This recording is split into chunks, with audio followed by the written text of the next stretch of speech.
I'm Sam Harris, housing economist and co-founder of SeeKing Change, an organization examining the homeless situation in the greater Seattle and King County regions.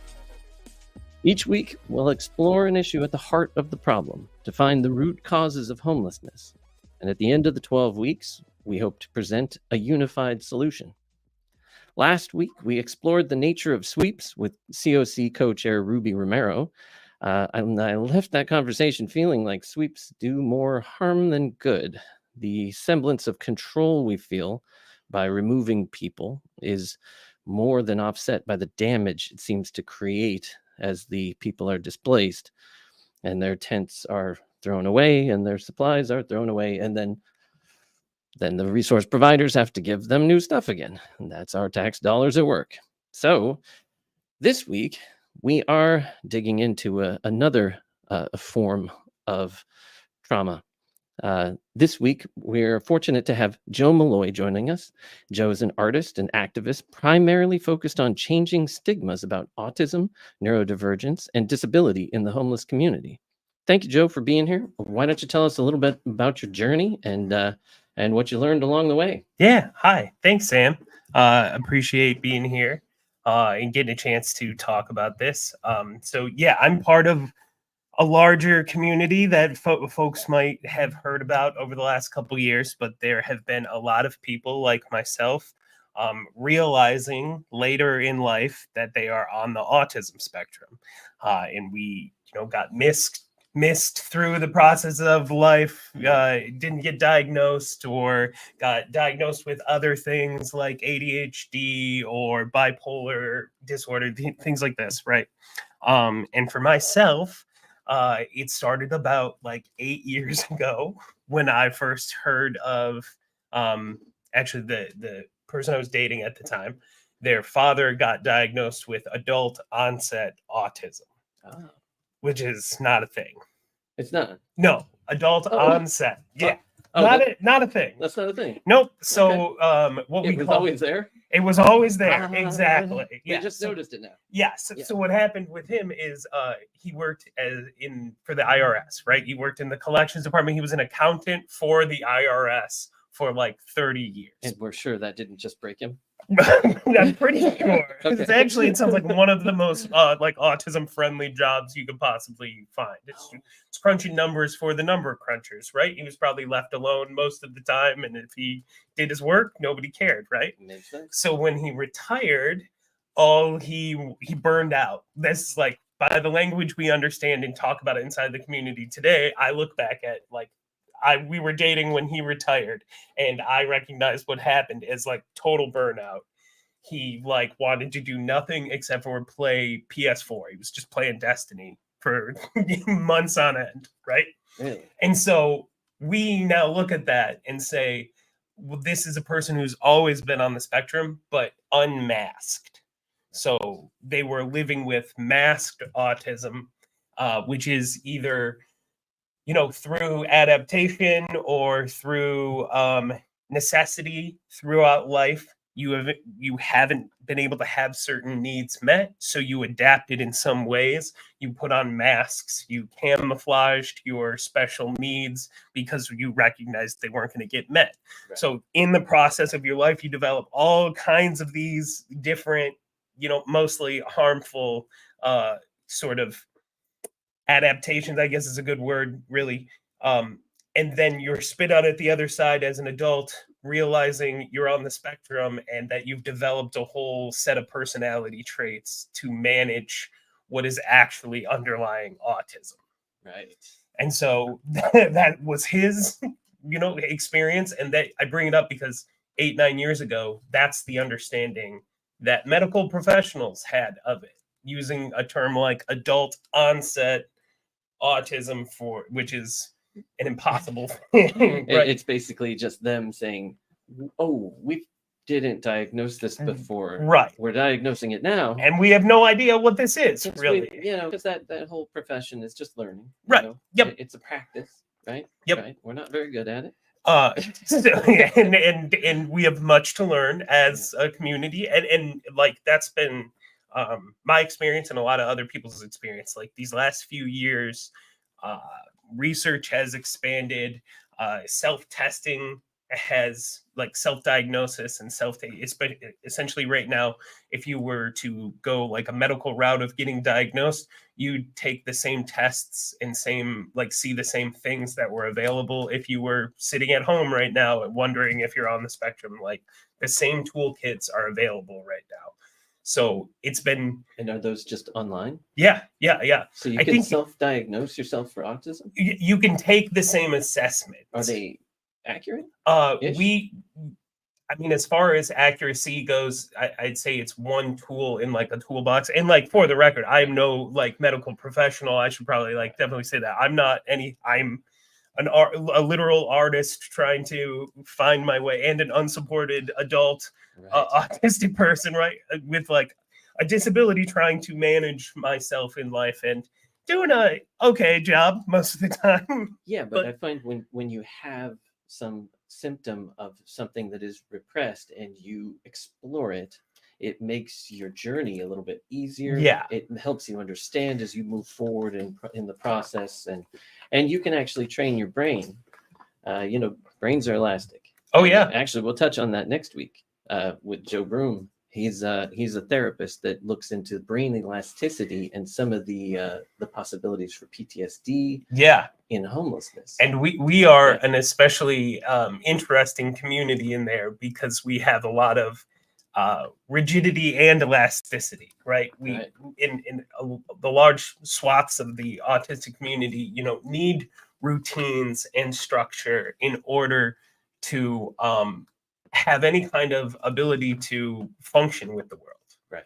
And, sweeps and things like this is very jarring to that. So I should take a step back. Like, inside of my process of like learning about, my own autism, there reached basically a point where many people who live with masked autism, and even what I referenced with my former partner's father there, when you go through and like unmask, which is to like drop all of your sort of adaptations to cope with a world that's not meeting your needs. Or you stop repressing who right. you are.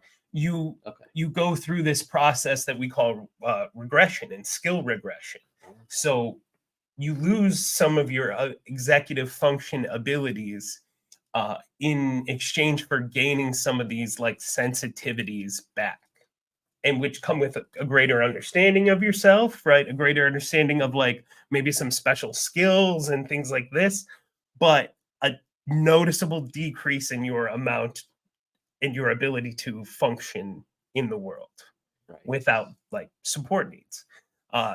That's, if you're not familiar, autism is usually classified in like layers of support needs and call them like level 1, level 2, and level 3. They don't do a perfect job, but it's in general a better way of that we have used previously. I guess was a lot harder to do.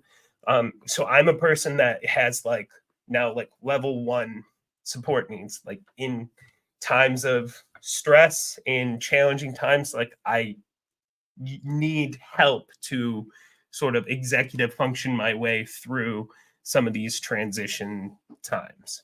And if I don't get that, it kind of like,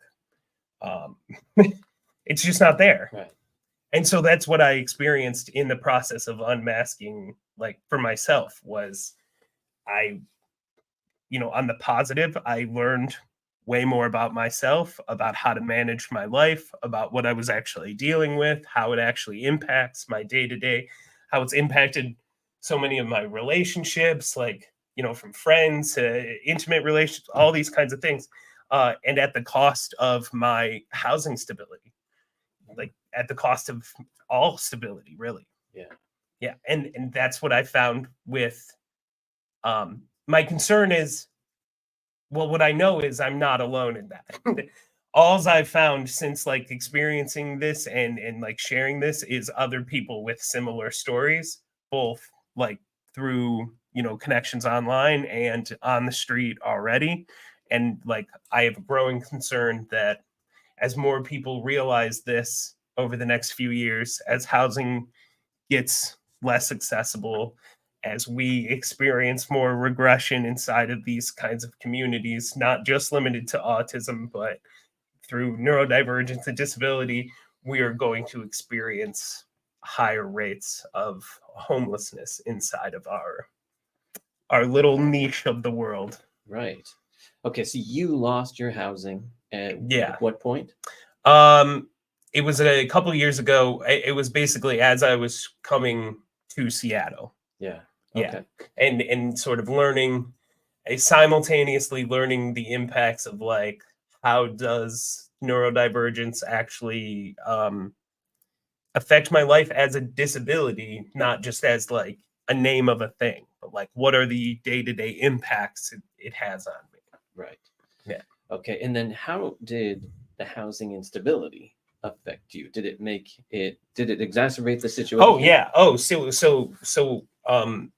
you could say like inside of the autism community, we understand like that there are basically periods of your life where your symptoms, for lack of a better word, like your expressions of autism, the areas in which you need support are heightened. And those typically are in periods of transition or when dealing with forms of trauma. So exponentially during a period of traumatic transition, right? And this looks like, or it can look like in the most severe cases, like a loss of executive functions, the loss of the ability to communicate, at least like speech, you know, verbally. A lot of people who may sit at level 1 and level 2 support needs might find themselves being less able to speak, and that's kind of what the marker is for level 3 support needs. They say the technical deviation is like how much do you actually need like another person to assist you. So if you're non-speaking, you'd say you pretty much need somebody with you the whole time, like right. But if you are able to communicate on your own, able to interact with inside of the world, but during times of transition and trauma really can't do those things, then you need that support there. And in just my short time of like interacting with people who are experiencing homelessness, it's an incredible percentage in my eyes of folks that I'm noticing are dysregulated, so neurodivergent, either on the autism spectrum or some form of exhibiting the symptoms. Right, which could be PTSD. The symptoms play out largely similar, right? And the sort of care that's needed is largely similar. That's one of the big misconceptions about neurodiversity and neurological conditions, is that these are not mental health disorders. Oftentimes, like something like autism, there is no medication for, there is no conventional treatment for. The only real way to manage this is a support system around that individual and largely catered to the specific needs of that individual. So this is brain pattern. This is how you think. Yes. Right. Okay. So this is more than just, taking ADHD medicine. Right. There's not really any medicine that can help with it at right. this point. And a lot of the research that comes out right now, or like autism is a form of a communication disorder, for example, right? And but what we've also found is that people who are neurodivergent have very little problems communicating with each other. Where we have problems when it's people who are neurodivergent communicating with people who are not, and vice versa, people who are not trying to communicate with us. That's where we experience the most problems. When we have folks who are neurodivergent speaking with folks who are also neurodivergent, the communication tends to go fairly well, and it's pretty easy, right? That's always my experience with talking to people as well. That makes perfect sense. You're speaking the same patterns. Right. And it's literally, I mean, especially in times of like increased support needs, right? Times of crisis, times of heightened dysregulation. It really is another language, Right. because it's not, if you're reading tone and words like most people, then it sounds way too aggressive, and it comes off, it can come off like scary and intimidating. But if you are of the same kind of, mind, I guess, really, in a lot of ways, then you know what is happening. So, it's like, oh, this is, I equate it a lot to like an electrical storm that's happening inside of people, and they just need to, some of the static needs to shoot out. You need to be grounded, just back away for a couple seconds, and or provide the proper kind of care, like loving, compassionate support. But if you can't do that, you need to back away. Right. Well, that makes complete sense. So when we're talking about people who are in that situation and they do lose their housing, one of the problems we run into, the University of Washington came out with a study that said people living without housing have their life expectancy reduced by 30 years. And that's, the physical, mental, emotional trauma that occurs when you're sleeping without security, without that locked door. Right. I could barely sleep in my California King, right, with a locked door, right, and I'm up all night anyway. That might be related to your brain, Sam, but that's all right. Fair. Fair. All right, fair. I like to stay undiagnosed. But within that, you find a pattern. Where your brain functions in the world, but when there is trauma, it is, my own experience. When there's trauma, your brain is not necessarily designed to use these side patterns. Right. You have to just go at it, and it requires a lot of therapy. It requires someone who understands you to work through it with you. And what I'm seeing on the ground, especially with sweeps, we talked about sweeps last week, and you have police who, I mean, they don't have a record of being the most kind and considerate and understanding. No, that's probably a fair assessment. And part of that, I think, is probably because a kind assessment. Right. I feel that part of that is because they don't have tools to serve the community. I mean, they're supposed to protect and serve, right? But they don't have a tool to serve. They have guns, they got tasers, all these things are to protect. It's not something that we've really put a lot of money into. And so I can see this change. We have these social officers coming up. And one of the things we have to do is get the right people hired. Right. We need people like you, the neurodivergent that recognize neurodivergence, the autistic that are functional and can share that lived experience with these people on the ground. So that they're helping those people transition, or better yet, prevent them from losing their housing in the first place and avoid the trauma, which it seems like exacerbates whatever mental problem you have. So let me point one of the issues that I would love to see a city like Seattle, who can be so wise. We got a lot of smart people here, a lot of smart folks here. We really should be handling an issue like this that is so pervasive, that affects the whole country, that affects our community so deeply. Like, I've lived in Seattle also at other time periods when this was maybe still, it's always been an issue. It's been an issue for decades, but it was maybe less of a prominent thing, kind of forcing people out of places, right? Out of retail centers, out of being able to like enjoy parts of the city. Like, I'm very empathetic with that side of Seattle. I am far more empathetic with the people who are experiencing this, who need help and who are not getting it. And to me, we are so intelligent, we are so capable, we have so much in terms of resources and ability here. We really should be setting the tone for how to deal with this differently.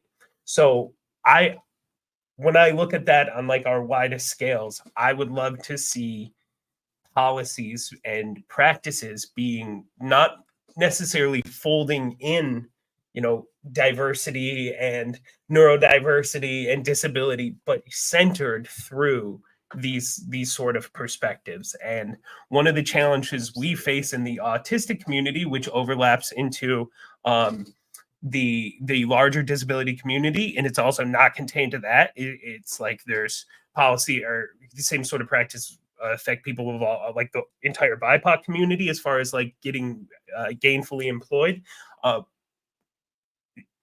Autism, the last sort of data I saw on it put an 80% adult unemployment rate. As in, not 80% of autistic adults are employed, and we have a 20% unemployment rate the other way. We have an 80% maybe are unemployed. Wow. Yes. And now there's a lot of people looking at it's like, it can't be that high, right? Maybe it's 78, maybe it's 65, but like we're talking like a crisis in the country when unemployment is at like 8%, right? 7%, 6%, these kinds of numbers. But in our community, like if you said 50%, I would go, wow, we're making strides then. So one of these places where we could be employed inside of a space like this is as not necessarily a person showing up for 40 hours a week to work the actual cases, every case of like with a care team or coordinated care, or going out to meet everyone, but doing that a few times and then coming back home and writing down all of the things that they see and their sort of suggestions for practices and policy and guidelines. And like, these are kind of areas where many people inside of this community excel. Yeah.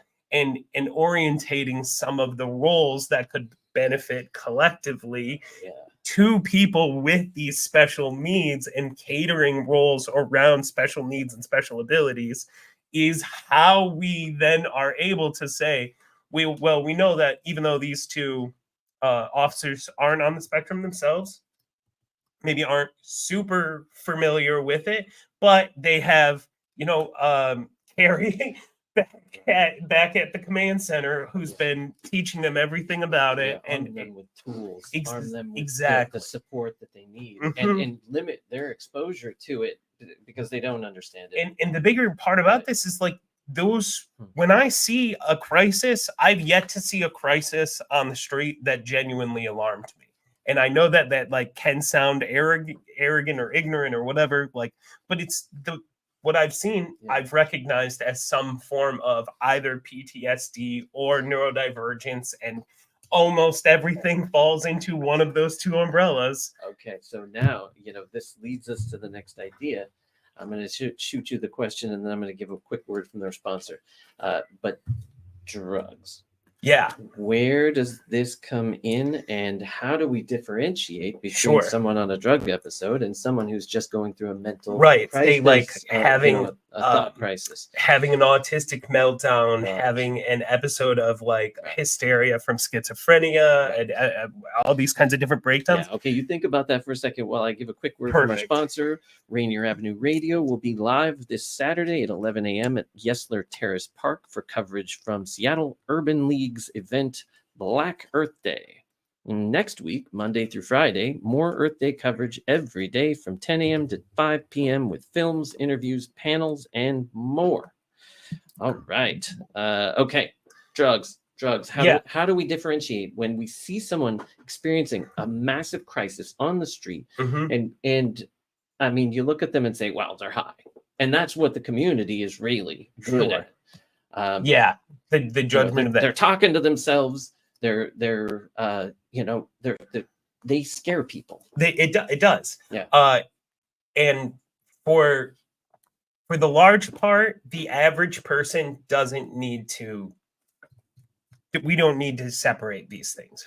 The larger parts of the community do not. Now, if you're in a moment, being able to recognize like an overdose and go into like a local Narcan training or something like that, I've know that has saved lives like locally, and being able to jump on that and having like the training to do that is a big thing. But aside from that, we do not need to distinguish between whether somebody's having a problem based on like a drug-fueled episode, a manic episode, or an autistic meltdown, because the support that is needed is largely the same. Oh, right. Well, that's convenient. Right. So same people can do it. Same people could. Same concept. We careful planning and meticulous. Yeah, but with an expanded care team or different kinds of mutual aid response units that we've seen be effective in other cities, I would be open to it, as long as it included, some this understanding, these sort of neurodiverse sort of meltdowns and these drug-fueled episodes are more about regulation than they are about addiction necessarily. I would argue this to addiction specialists. Why do people become addicted to drugs? Why do people who are living on the streets start to take fentanyl? Because it happens that path way more than it happens the other path. The trauma is what triggers the need for exactly the escape. The trauma and the dysregulation that comes with living on the street, that comes with having a neurodiverse brain and not being supported, then pushes a need for that person to regulate themselves. And if they aren't getting treatment in a supportive world, then the treatment becomes disassociation through drugs. Right. And because the situation gets so much worse when people lose their housing, right, there is a huge case for supporting these people before they lose their housing. Yeah. And that's, maybe one day I can come and talk about our I have some artistic plans for, basically I want to see people who are on a path to homelessness, specifically autistic and neurodiverse artists who are on that path, instead be sponsored, have their whole lives supported for a period of 6 months to a year, so that they can create and launch their art and share it into the world and hopefully create a sustainable life for them, and then be able to do the same for other people. And I think we can get a nice chunk. That's a loop I think we can all get behind. Right. I hope so. Well, I love it. Well, we are out of time. So next week on Seeking Change, we will discuss the nature of trauma from homelessness and brain elasticity with researching therapist Joe Broom. All right. And next up, we have Seattle Here and Now next at 6 p.m. They will chat with business ethics professor Lynn Winslow. That is us for this week. Thanks for listening.